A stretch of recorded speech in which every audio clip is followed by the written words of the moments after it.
Qui est vraiment le pape Léon XIV? Qu'est-ce qu'on sait de lui? Est-ce qu'il soutient le président Trump? C'est quoi ses positions sur le divorce, le mariage gay? Je vous explique tout ça, et même qu'il a un côté un peu moins reluisant. Écoutez jusqu'à la fin pour le savoir. Robert Francis Prevost, 69 ans, est le premier pape à venir des États-Unis. Il a été évêque de Chiclayo, au Pérou. Il est cardinal depuis 2023. Il a publiquement appuyé l'ouverture du pape François aux personnes divorcées ou remariées à recevoir la communion.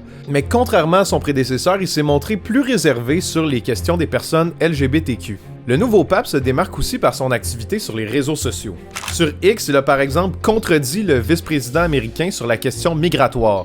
J.D. Vance s'était appuyé sur un précepte de la Bible pour justifier une politique anti-immigration. La réaction de Robert Prevost lui a attiré beaucoup de commentaires désobligeants de la base électorale de Trump. En 2022, il a aussi décrit la peine de mort comme étant inadmissible, alors que de nos jours, la Maison-Blanche cherche à étendre l'utilisation de la peine capitale dans l'appareil judiciaire américain. Mais tout n'est pas rose dans le parcours du cardinal Prévost. Selon le rapport du Collège des cardinaux, Léon XIV a été critiqué pour sa gestion d'une affaire d'inconduite sexuelle dans son diocèse de Chiclayo au Pérou. Sous sa gouverne, 2 prêtres ont été accusés d'avoir agressé 3 jeunes filles en 2022.